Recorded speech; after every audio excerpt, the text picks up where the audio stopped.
Hey kids, welcome to SlapperCast episode 357. This is a particularly special episode because it's basically an alternate version of Blaggmas 2025, which is a special Christmas-themed radio show that Patrick and I recorded for the Whip Radio at backlineradio.com. If you want to hear the whole show, you've got to go and listen to the actual program on the Whip. Blaggmas premieres on the Whip this Wednesday, December 17th, but it's also going to run on Sunday, December 21st, and then again on Christmas Eve, and then again on Christmas Day.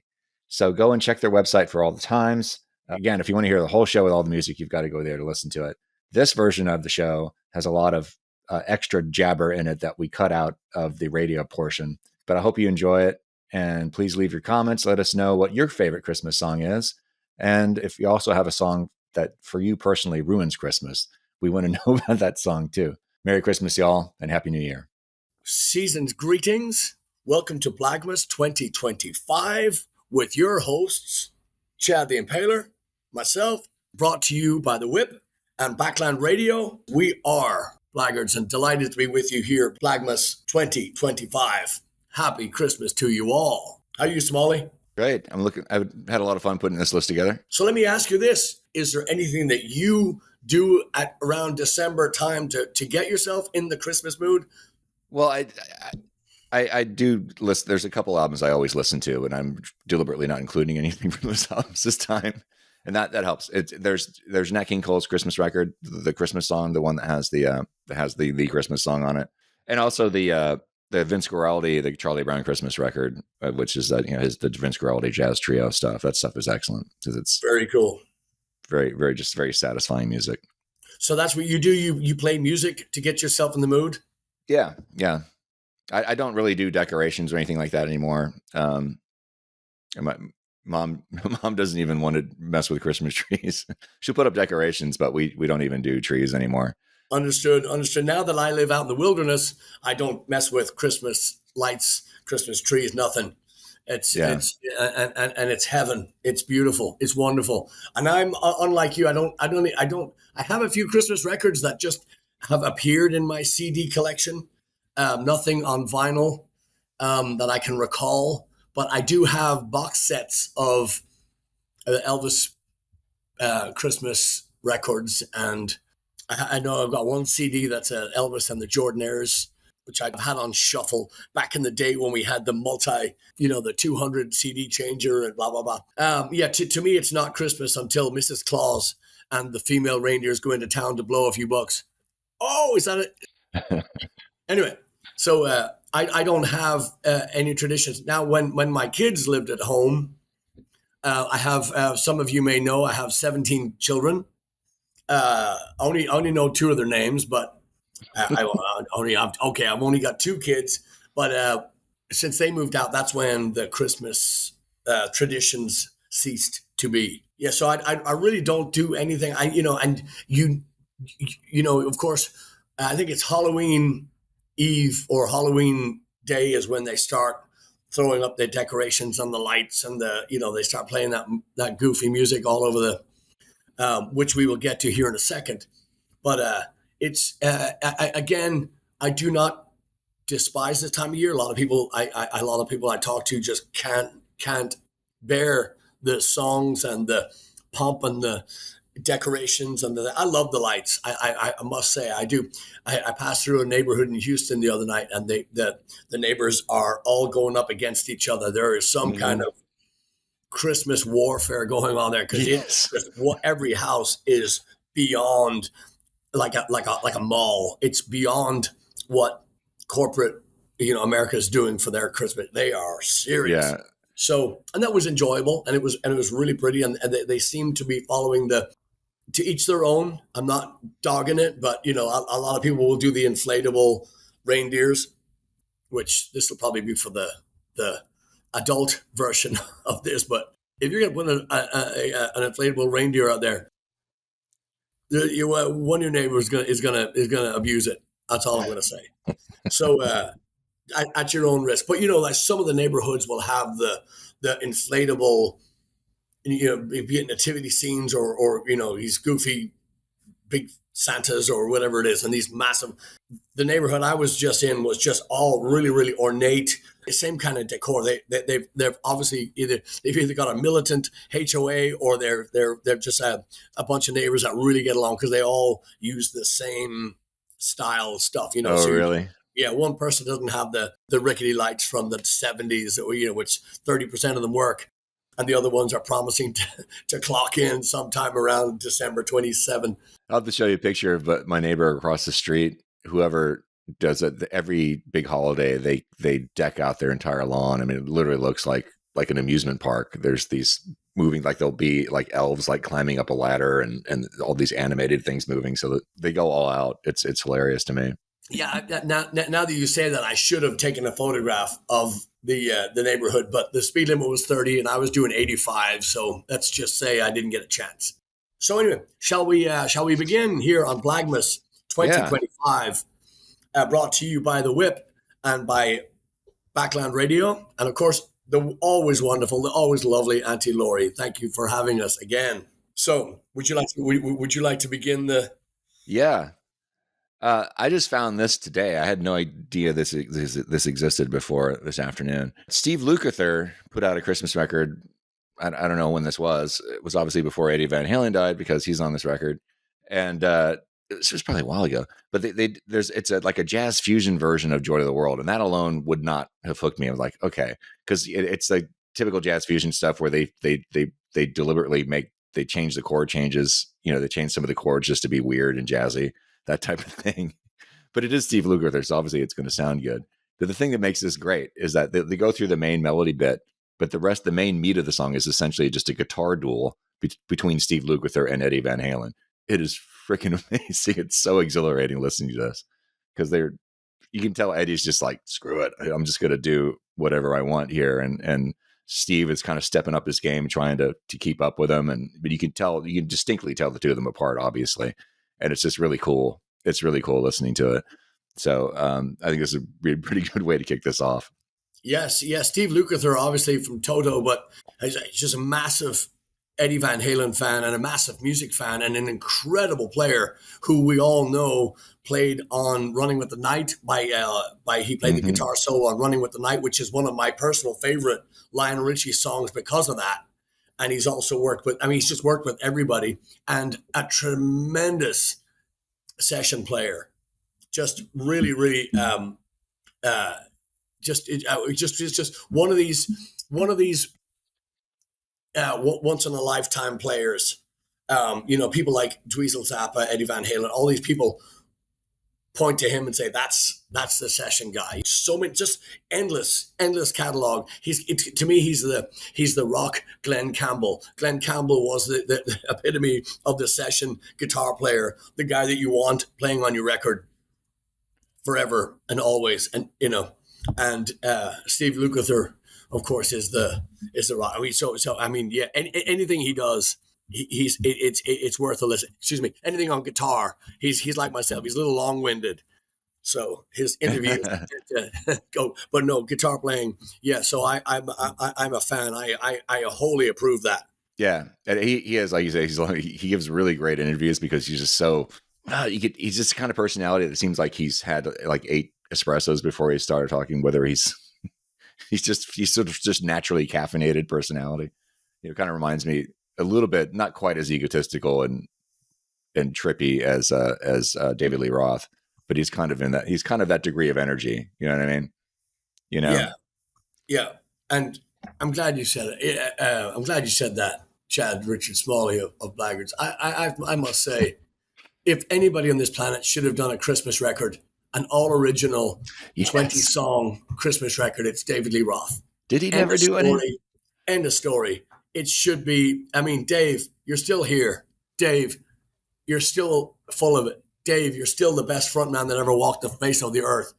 Release a Christmas record. Oh, you're Jewish. I don't care. What did Kenny G do? Exactly. What did Kenny G? Yeah, he did a Christmas record. Why doesn't David Lee Roth do it? That should be the title of this whole thing. Where is David Lee Roth's Christmas record? Oh my God. I mean, anyway. Yeah, breathe, that'd be something else. breathe. Anyway, I'm going to stay on the side of, oh yeah, that song, I heard it. I'm going to stay on the commercial side and the highly visible. Of course, you're picking that song side of Christmas music, and I'm going to start with the one, the only, the person that arguably loved Christmas more than anybody on the planet is Mr. Elvis Presley, Mr. Elvis Aaron Presley. And I'm going to start with either I'll Be Home for Christmas or Blue Christmas.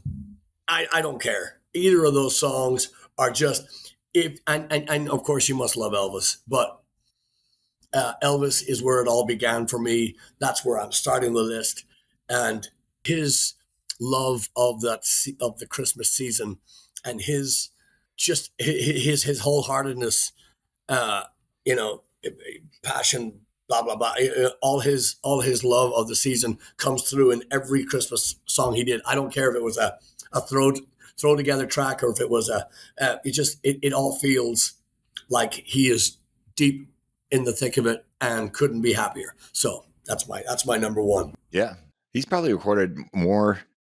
I mean, I'm sure it's not the case, but it's in my mind. It seems like half his catalog after 1970 was Christmas songs, but he did plenty before that too. Okay, and this is another one. This is kind of one of my not exactly Christmas song, but pretty much sounds like a Christmas song things. I Want to See the Bright Lights Tonight, which is a song Richard Thompson wrote, and I think originally recorded. This version that I'm selecting is the one he did with his ex-wife, Linda Thompson, and it's from the early 70s. I think one of their first solo albums, or the albums that they used to do before he went off on a solo career. And it's just really great. And you probably heard the song before. I Want to See the Bright Lights Tonight. It's one of Richard Thompson's most famous songs. But this version of it has this really great instrumentation. There's like horns and stuff on it. It really does sound like a Christmas song. I don't know if that's what the intention was, but it's a fantastic song, recorded really well. And it's Linda who's singing it. And it's a great number. And he was one of the guys when I was thinking of, I'm trying to dig up, Christmas songs I'm not familiar with, or I don't remember by artists I really like. And Richard Thompson was one of those people who's like, he's got to have something. And so I found this, was like, okay, that's not exactly a Christmas song, but it pretty much fits the bill. Oh, okay. With Linda Thompson, she didn't date Elvis, did she? I don't think so. I think we should try. I think we should try to draw a through line to Elvis in every song. Okay. Try to such that. Anyway, so I just noticed that the horse's head from The Godfather is behind me. So just I just realized that. I think that was the one that was in the. Is that a zebra? I don't know. So I'm going to go. So on my second pick for Blaggmas 2025, I'm going to go with a song called. And again, I picked this one last year. I picked it the year before. I pick it every year. This song, growing up in Europe, you cannot go through Christmas without hearing this song, and it's called "Happy Christmas, Everybody," or "Happy Xmas, Everybody" by Slade. And for those who don't know, Slade, Slade, was this prolific hit writing machine back in the day, fronted by one Noddy Holder, Noddy, Noddy, Noddy Holder. This band, they were most famous in the States because Quiet Riot covered "Come On, Feel the Noise" and "Mama, We're All Crazy Now." I think that was there, but I think they covered it. I know Twisted Sister recorded one of them, but they were unavoidable living in Ireland. But this song was the "Merry Christmas" or "Merry Xmas, Everybody." This song was, when you hear it, you cannot, even if you took the vocals out of it, the song just screams Christmas. And screaming Christmas is, yes. When you get to the end of the track and you just think screaming Christmas, you'll say, oh, that's what they're talking about. I mean, it is earth shattering, glass shattering, mind boggling how a voice can do that. But there it is. Yeah. So second pick is Slade, Merry Xmas, everybody. That's mine. That's great. And we did used to cover this, and it's not, it's chord wise, it's it's simple song to play chord wise, but vocally, oof, when you get to that chorus, it is very, very challenging. And I would love if I was to take a crack at it again. The only reason why we stopped playing it though was because people here don't know it. So we would just play it to the room, and everybody's like, okay. Yeah. But when we did it for the Celtic supporters party, they went nuts. They went nuts. Yeah. Celtic, the Glasgow Celtic Supporters Club here in Houston. There are now 2 factions of that same club. There's 2 separate Glasgow Celtic supporters. So here in Houston now, but back in the day there was just the one, and they were very, very familiar with the song and very, very excited to hear it. And when you sing that chorus back to back, the range is so high. Actually, I have just performed it. We're now in December. We're mid-December now. So 3 weeks ago, I performed it acoustically, solo acoustically, and it was really fun to play. I don't know if it was that much fun to listen to, but I had a blast. So it was very, very enjoyable. I love the song, and the song screams Christmas to me. So I think you sing it better now than you did, when we originally did it, like whenever that was, 2008 or something, when we first started playing it. Your high range is much more relaxed than it used to be, I think. Well, and it's funny you say that. I heard an interview recently with one Bruce Dickinson from Iron Maiden. Again, they should have a few Christmas songs in the style of Alexander the Great, or in the style of Prowler, or in the style. Anyway, it sounds like it's more work for me, but I need to do it, or Phantom of the Opera. Anyway, so I heard an interview with Bruce Dickinson talking about how his voice now that he's getting on in age. I'm not as old as Bruce, but I'm pretty damn close.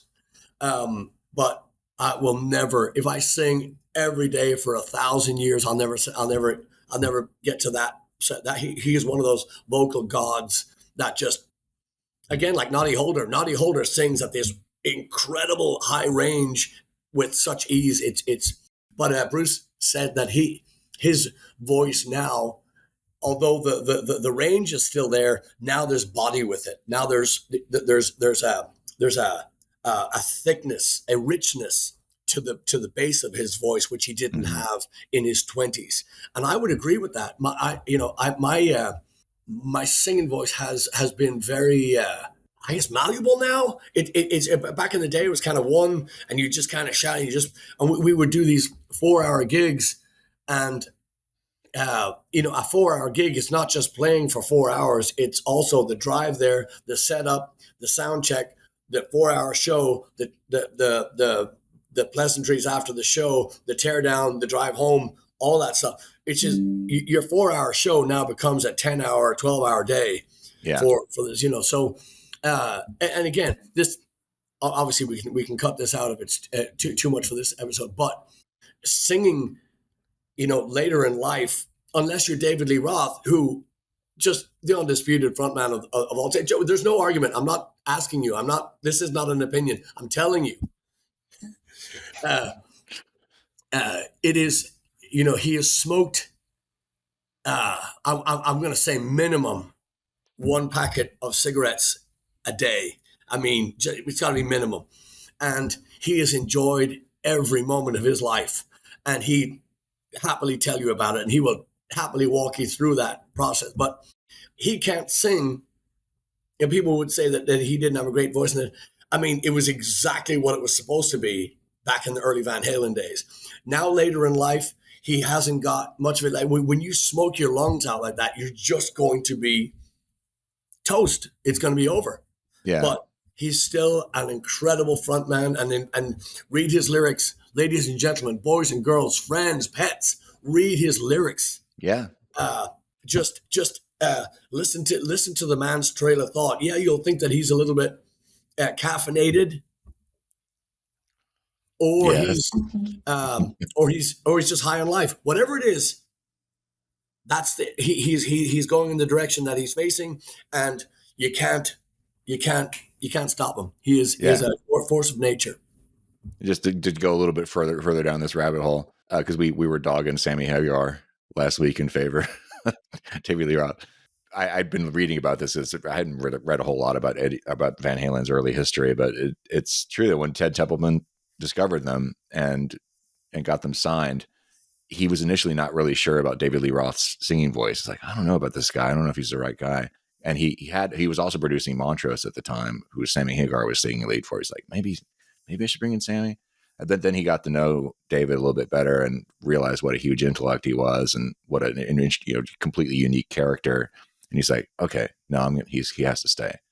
And thank God Ted Templeman made the right decision. We all have him. We can all thank him for that. But a total rabbit hole thing. I just want to say, because I know all the energy we've been spending dogging Sammy Hagar. I saw a video where he was defending Michael Anthony that he put out several years ago when Eddie Van Halen put out that probably alcohol or drug fueled tirade about how Michael Anthony never learned. He had to show him every note to play, and said Sammy Hagar, who was with Van Halen, to his credit, he was with him for 10 years, and did when Michael Anthony was dismissed from Van Halen, he took him he brought him into his band and, made sure that he was still had a job. That was really cool of him, but he vehemently stood up for Michael Anthony in this video. It's still on his YouTube channel that he posted about 10 years ago. And I was like, all right, but that I do have a lot of respect for Sammy for doing that. Yes. And again, just to make it clear too, to the Sammy Hagar fans, just side by side, to me, it's not even a Coke or Pepsi thing. It's just a David Lee Roth versus the rest.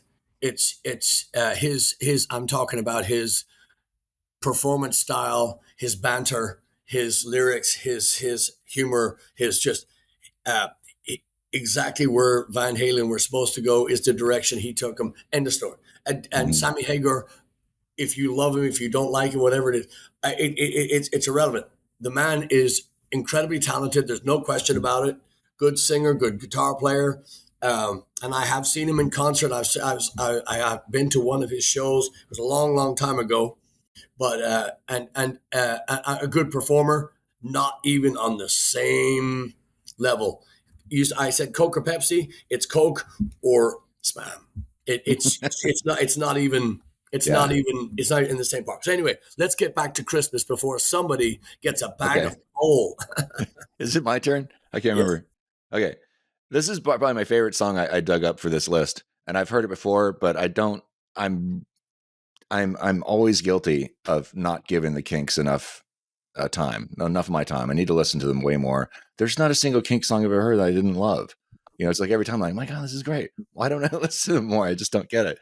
But they have this song they put out in the 70s called Father Christmas. It's freaking amazing. I don't know. Have you familiar with this one? Yeah. Oh yeah. That's a big hit.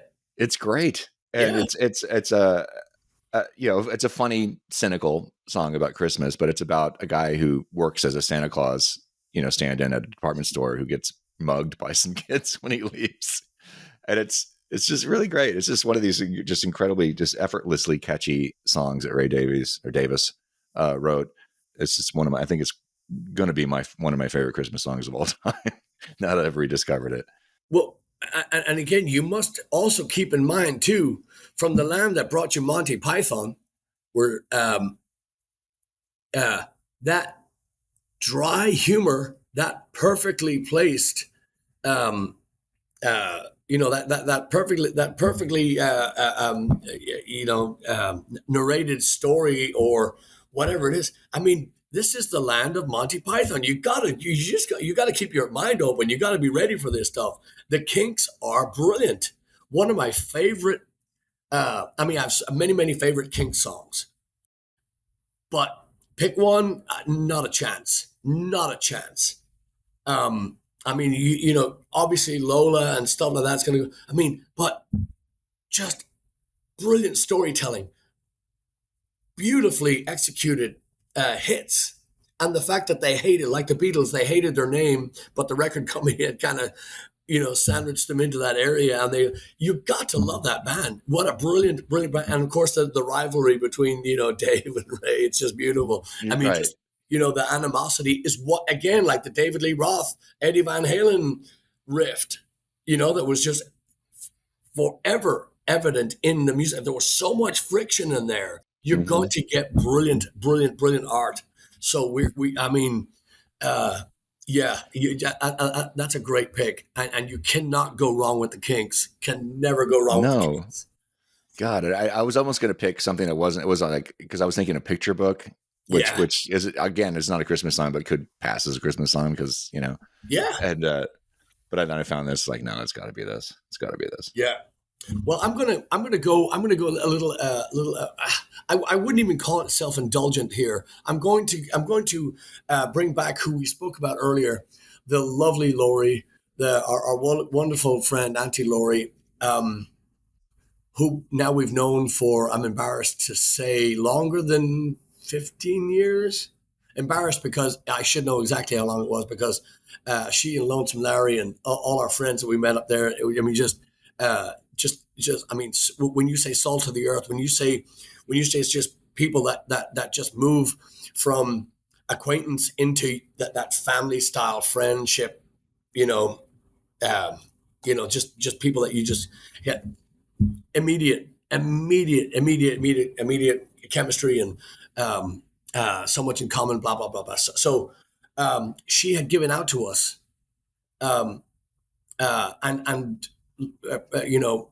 such profanity. I mean, such abuse.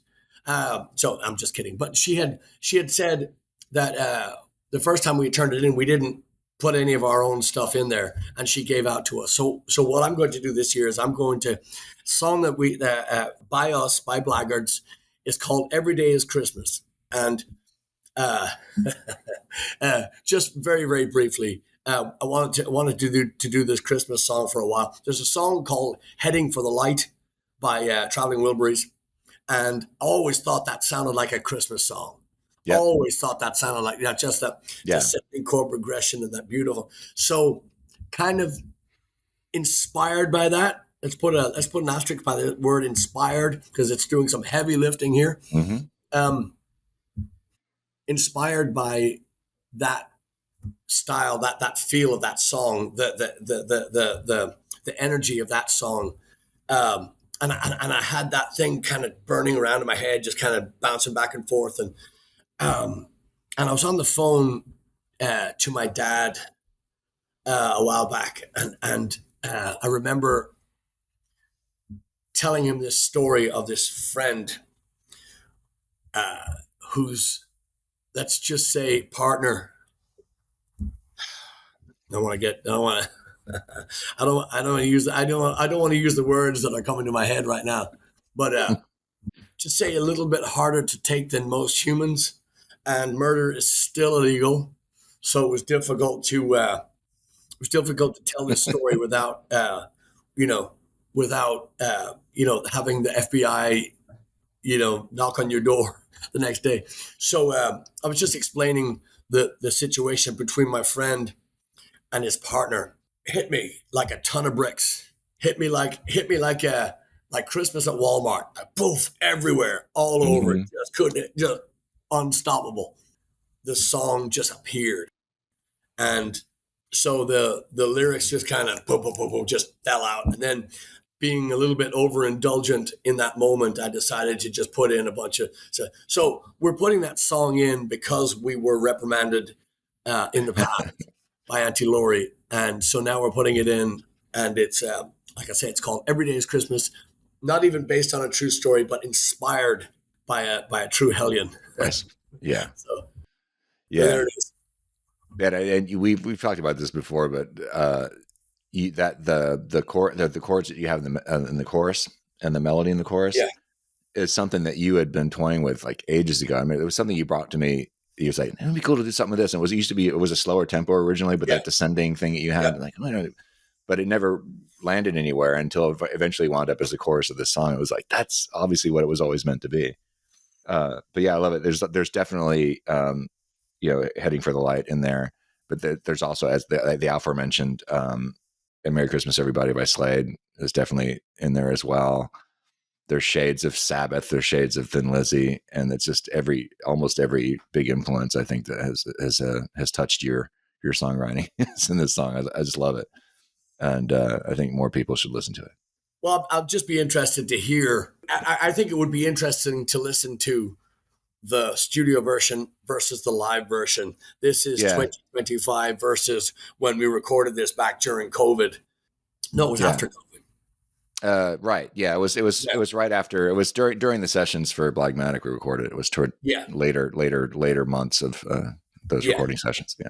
So it would be interesting to hear, be it an improvement or anyway. So here we go. So next, you're up. This was an easy one to pick. It was one of the first ones I chose. I don't think we've ever done this one before. Merry Christmas, I Don't Want to Fight Tonight by the Ramones. Yes. Which is just, I mean, the Ramones are one of those bands that they had a formula, they stuck to it, and they're all great songs. They're all really catchy. They're just effortlessly just hit the mark every time. So there's amazing things about those guys.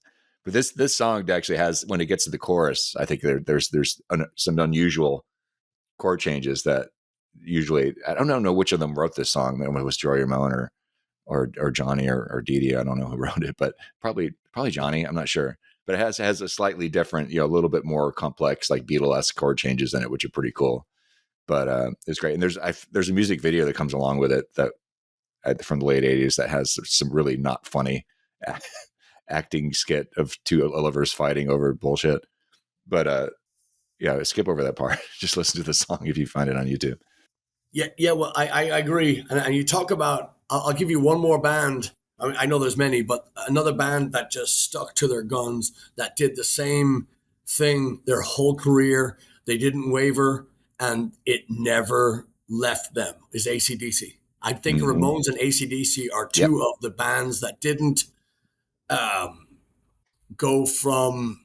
Now, I want to say, too, maybe if John Lydon had stayed with the Pistols, I think maybe they would have stuck to the same. But, I mean, so few bands stay in that, and to me, Ramones and AC/DC are the two that, I mean, even Iron Maiden's, kind of veered into that kind of symphony, Seventh Son and Somewhere in Time. They started, but again, they always became, anyway, this is not a thing. I couldn't agree more with you on the, it's not even formulaic. It's how they live, and they sing what they do. So I just think of it as like, I always think of like when music's really satisfying, it just hits. It's like a good cup of coffee.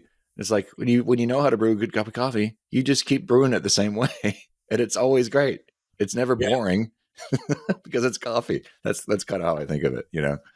Just always hits. It always fucking lands. The next one I'm going to go to is we mentioned Monty Python earlier, and this will be for the adults. The kids have to leave the room. But Eric Idle, who wrote, the Always Look on the Bright Side of Life and all this kind of tongue-in-cheek stuff, just great stuff.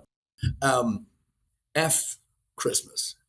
It's just, I don't know if we can curse on here, but Fuck Christmas by Eric Idle is just, it's just perfect. It's perfect. If you're having your family over this Christmas and you've got your playlist together, just drop it in there, just for a little bit of warmth in the room, for a little bit of, color, a little bit of, it's not vile. It's not, I mean, everybody's heard a lot worse. Everybody's heard a lot worse, but, it's just a great, and it will be perfectly placed in between like a Perry Como number and maybe, I don't know, Mariah Carey, whatever it is, just be perfect. And it fits if you're doing a hard rock in Christmas, or if you're doing jazz, Kenny G, if you're doing like whatever you're doing, just slip it in there. You'll thank me later. I'm going to throw something in here I didn't have on my list, but I just thought of it when you were talking about that. Another Elvis song. I think we threw in like 8 million Elvis songs in the Halloween show. Good. But this is also one we used to cover. It's been a while since we've done this, but Santa Claus is Back in Town. I think it was my favorite, beyond the Blue Christmas and the stuff we talked about before. But Santa Claus is Back in Town is that's the one. Santa Claus is Back in Town. That it doesn't set the title doesn't really belie, it doesn't reveal where he's going, the subject matter, but it's a surprisingly naughty song for Elvis, actually. And he sings it great. I love it when he goes into the when he goes into the solo, and it's like this the rhythm. I don't know who plays. I can't remember who plays drums on this track, but it's just like fantastically like behind the beat. And when it gets to the solo, you could tell Elvis was having fun because he's going, Yeah. He's like doing this bluesy laugh thing. It's so cool. It's just really great. I think that's one of the reasons why I love it more than a lot of his other Christmas stuff, because it's very gritty and just you can tell he's having fun, and that's the best. When Elvis is goofing around, that's the best. Yeah, actually, my next one is by Bruce Springsteen, and it's Santa Claus is Coming to Town, only because same reason as the Impaler just gave. It's such a fun. There's so much fun in the delivery of this song. There's so much, and even if it was tongue in cheek, even if it was, I know I'm just saying this out of badness, but I mean, just even if it was a record contract obligation fulfillment or whatever you decided it was, the song comes through as they're having a blast, and you should listen to it. So that was my next one. So good transition there. I'm going to put this in here to honor Lori's requests. We were talking about our stuff earlier. I think we have to put this in here. I know we're intending to re-record this song, but around the same month, it was the same recording sessions we did our studio version of Every Day is Christmas Since You're Gone. We also recorded, finally, a cover of Fairytale in New York by the Pogues, which, I know we're going to do it again. We'll probably record it multiple times throughout our career, but I still really love this version. And particularly because of what Patrick does towards the end of the song. We have an extended outro where there's this, Patrick is improvising vocally over the instrumental outro. And that's my favorite part of the song. When he gets into that part of this recording we did, I think it's fantastic. So again, I am biased, but I think I'm right. Plus this too. I mean, it's one of the greatest Christmas songs of all time. I don't know if anybody's ever going to top it. Yeah, and it's one of those songs too. If you don't love it, it would get on your nerves because it's played a lot. But it's a great piece, and Shane MacGowan, arguably one of the greatest songwriters, poets of our lifetime. And again, we play a standard. I think on my gravestone is going to say, if it wasn't for Shane MacGowan, this guy would have no career. But he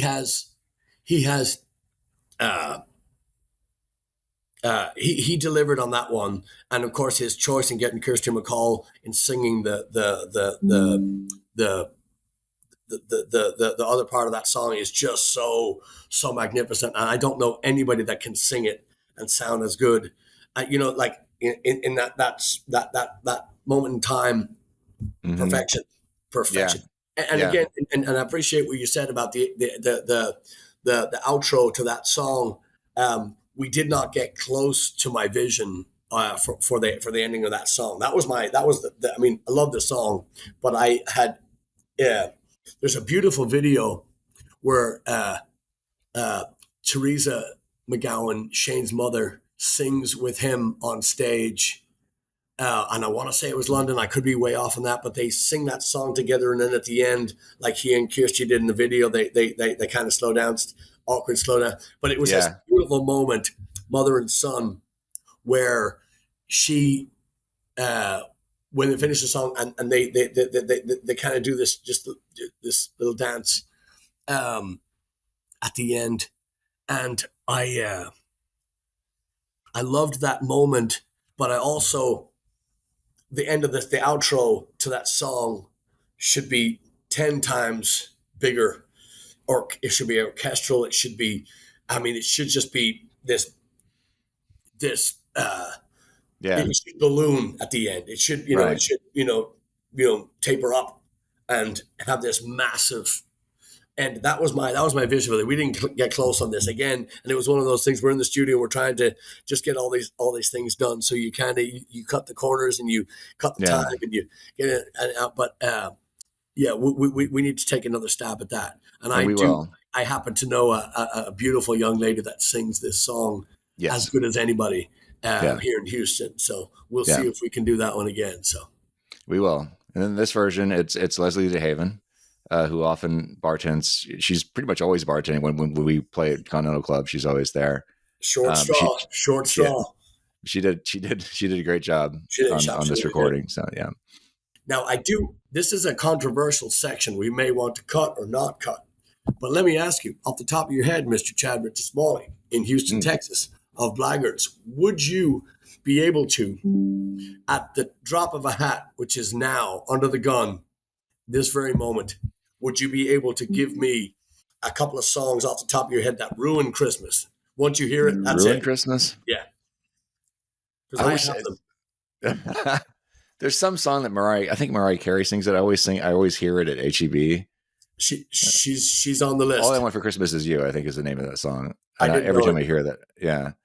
But yeah, I think, I don't know if this ruined Christmas, but it definitely entertained us. The same year that we recorded our version of Fairytale of New York, Bon Jovi put out his. I think we spent 20 minutes slagging this and one of for previous Blaggmas episodes, but it's. Yes, we did. Well, I have a couple of issues with what you just said. One is I don't think you should blame the whole Bon Jovi band on that. I believe it was a solo. Yeah, that's true. Right. John Bon Jovi. That's generous.